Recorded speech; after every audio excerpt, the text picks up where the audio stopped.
Hello friends, welcome to एडिस्टा classes. आज हम बात करने जा रहे हैं भारत की प्रमुख फसलों के बारे में। मैं आपको इस वीडियो में फसलों से रिलेटेड जितने भी इंपॉर्टेंट फैक्ट बनते हैं उनके बारे में पूरा डिटेल से बताऊंगा, तो आप हमारा वीडियो पूरा और एंड तक ध्यान से देखिए। अगर आपको हमारी ये वीडियो पसंद आए तो वीडियो को लाइक कीजिए।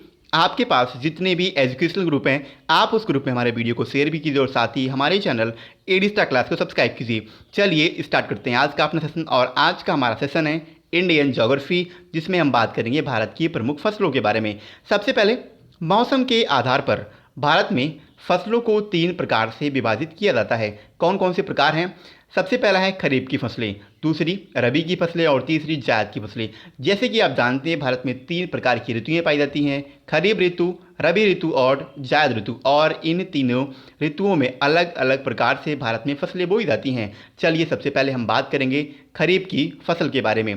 तो ये फसल बारिश यानी जब बारिश स्टार्ट होती है, यानी जब भारत में मानसून का प्रवेश होता है उसके शुरू होने पर। और भारत में मैंने आपसे मानसून के चैप्टर में बताया था कि मानसून भारत में सबसे पहले मालाबार तट पे, केरल में एक जगह है मालाबार तट, वहाँ पे 2 जून को सबसे पहले भारत में मानसून प्रवेश करता है। यानी जून और जुलाई में जो खरीफ की फसल होती है ये बोई जाती है और सितंबर से अक्टूबर में इसकी कटाई भी की जाती है खरीफ की फसलों की। और इसके बढ़ने के लिए अत्यधिक पानी और गर्म मौसम की आवश्यकता भी होती है। अब आपके माइंड में एक नॉर्मल सा डाउट आएगा, खरीफ की फसल यहाँ पे लिखा हुआ जून जुलाई में बोई जाती है और जून से जुलाई में ही, क्योंकि जून में मानसून भारत में प्रवेश करता है और जुलाई तक भारत के लगभग राज्यों में ये मूसलाधार वर्षा भी करता है, तो इसी वजह से पानी की कमी नहीं होती और अत्यधिक पानी और मौसम भी काफ़ी गर्म बना रहता है, जिसकी वजह से खरीफ फसल का उत्पादन काफ़ी अच्छी मात्रा में हो जाता है।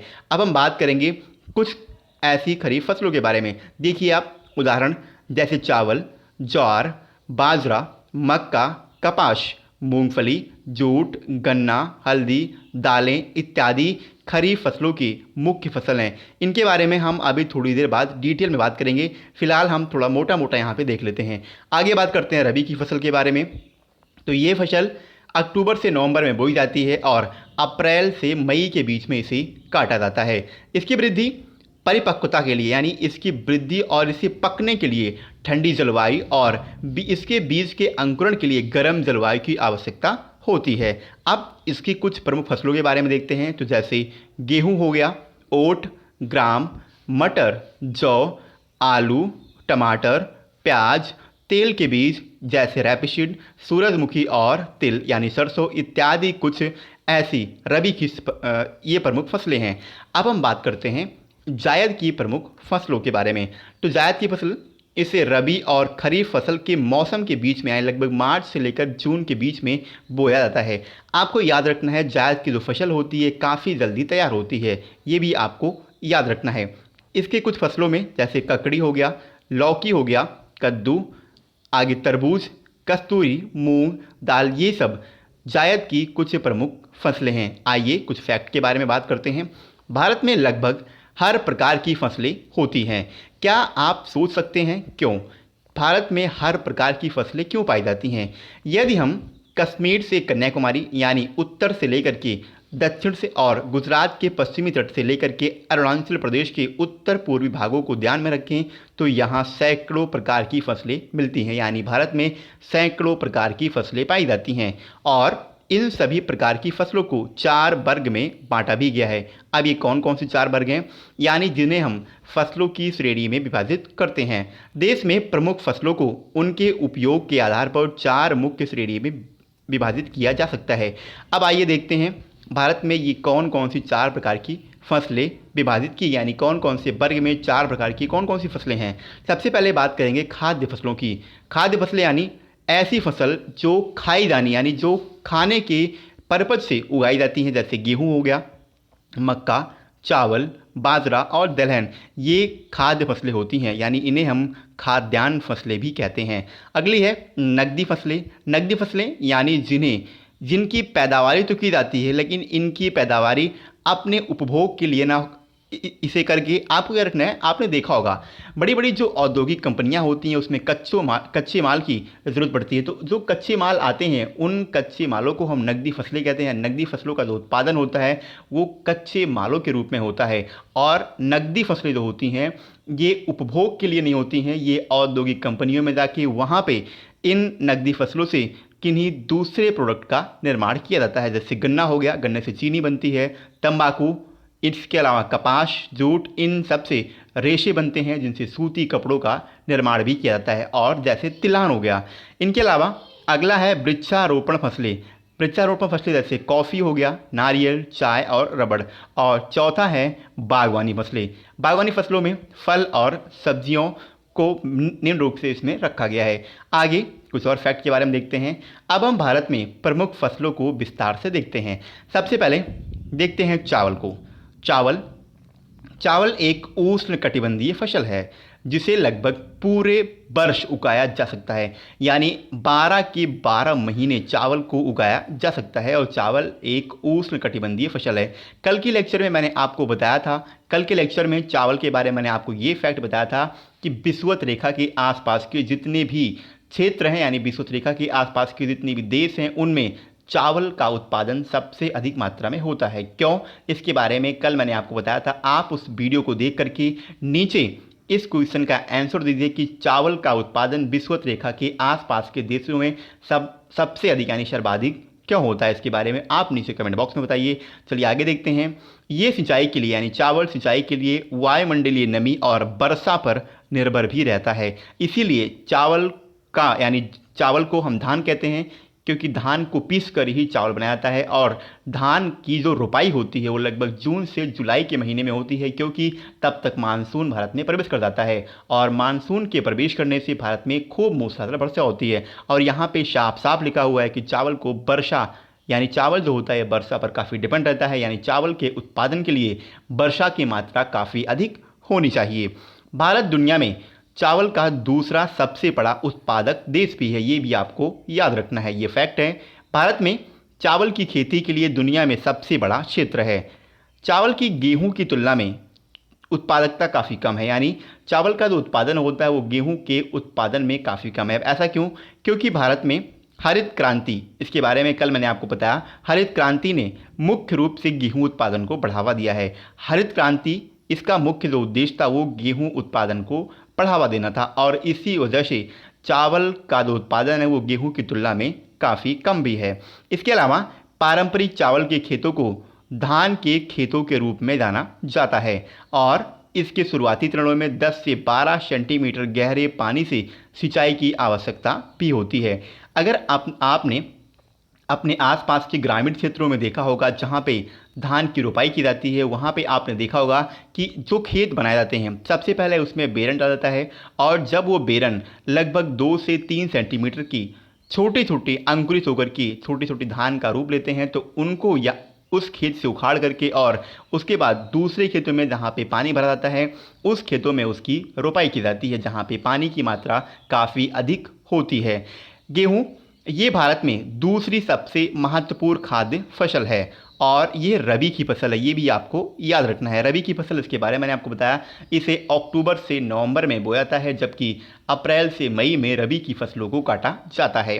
भारत दुनिया भर में गेहूं के उत्पादन में दूसरे स्थान पर है। इससे पहले मैंने आपको चावल के बारे में बताया फैक्ट, चावल भी दुनिया में भारत चावल के उत्पादन में दूसरे स्थान पर है, जबकि गेहूं के उत्पादन में भी भारत दूसरे स्थान पर है। गेहूं जलवायु और विकास की अन्य स्थितियों के मामले में काफ़ी अधिक लचीला ये पौधा होता है। बात करते हैं गन्ना। गन्ना एक नकदी फसल है, इसके बारे में मैंने आपको बताया। गन्ना एक महत्वपूर्ण नकदी फसल है और भारत गन्ने के उत्पादन में दुनिया के सभी देशों में दूसरे स्थान पर है। यानी गेहूं के स्थान में भारत दूसरे स्थान पर, चावल के उत्पादन के स्थान में भारत दूसरे स्थान पर, जबकि गन्ना के उत्पादन में भी भारत दूसरे स्थान पर है विश्व भर में। गन्ने की फसल को कम से कम 7 से 8 महीने की लंबी बरसात की आवश्यकता होती है। पारंपरिक गन्ना उत्पादन उत्तर भारत में था, यानी पहले गन्ने का जो उत्पादन होता था वो लगभग उत्तर भारत में था, जबकि दक्षिण भारत में इसका विकास नहीं हो पाया था। लेकिन वर्तमान समय में दक्षिण भारत में भी ये स्थानांतरित हो गया है, यानी दक्षिण भारत में भी गन्ने का उत्पादन काफ़ी अधिक मात्रा में देखने को मिलता है। उत्तर भारत में जो गन्ना होता है ये उष्ण कटिबंधीय किस्म का गन्ना होता है और इसीलिए इसमें चीनी की मात्रा काफ़ी कम होती है। इसके अलावा उत्तर भारत में जो चीनी कारखाने होते हैं ये लगभग सर्दियों के मौसम में बंद रहते हैं और अक्टूबर से नवंबर में लगभग खुलते हैं और मार्च से लेकर के अप्रैल के महीनों में ही जो चीनी की कंपनी होती है वो खुलती है। बाकी जो 6 से लेकर 8 महीने होते हैं जैसे अप्रैल से लेकर के अक्टूबर तक, इनमें चीनी की जो कंपनियां होती हैं इनका शटर डाउन होता है। आगे दक्षिण भारत में जो गन्ने होते हैं यानी दक्षिण भारत के जो गन्ने हैं वो उष्ण कटिबंधीय विविधता वाले गन्ने हैं और इनके तटीय क्षेत्रों में जो चीनी की मात्रा होती है गन्नों में काफ़ी अधिक पाई जाती है। बात करते हैं कुछ कपास के बारे में। तो कपास ये एक उष्ण कटिबंधीय और उपोष्ण कटिबंधीय खरीफ ये फसल है, यानी कपास ये खरीफ की फसल है और खरीफ की फसल के बारे में मैंने आपको बताया इसे जून से जुलाई के महीने में बोया जाता है जबकि अक्टूबर से नवंबर के महीने तक इसे काट लिया जाता है।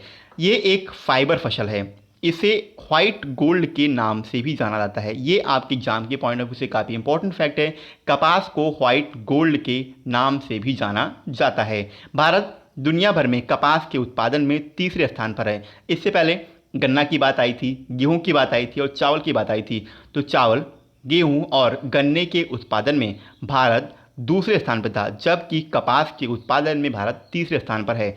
आगे बात करते हैं। कपास ये एक सूखी फसल है लेकिन जड़ों को परिपक्वता के समय यानी जड़ों जब इसकी जड़ें बिल्कुल मजबूत हो जाती हैं यानी जब एकदम वो पक जाती हैं उसके समय से पानी की आपूर्ति की काफ़ी ज़्यादा आवश्यकता होती है। यानी जड़ों के अस्थायी रूप से इसके पकने के समय जो कपास की फसल होती है इनकी जड़ों को पानी की आवश्यकता काफ़ी अधिक मात्रा में होती है। बात करते हैं बाजरा की। इनका उत्पादन मुख्य रूप से राजस्थान और गुजरात के क्षेत्रों में ही हो पाता है। बाजरा ये कम अवधि वाला गर्म मौसम का फसल है। क्यों? क्योंकि राजस्थान और गुजरात की लगभग जो इलाके हैं वो मरुस्थलीय हैं, यानी वहाँ पे जो टेम्परेचर है वो काफ़ी ज़्यादा गर्म रहता है और तापमान गर्म होने के कारण ही बाजरा का सर्वाधिक उत्पादन राजस्थान और गुजरात के क्षेत्रों में संभव हो पाता है।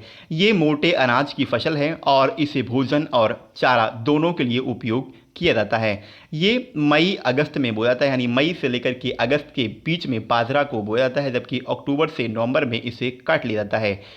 आज बाजरा आमतौर पर जो गरीब लोग होते हैं जिनके पास भोजन की मात्रा कम होती है, जिनके पास प्रोटीन नहीं होती है, उनके लिए बाजरा एक मुख्य भोजन का साधन भी बना हुआ है। भारत में बाजरा बहुत अधिक मात्रा में उगाया जाता है और इसे विभिन्न भागों में अनेक स्थानीय नामों से जाना भी जाता है।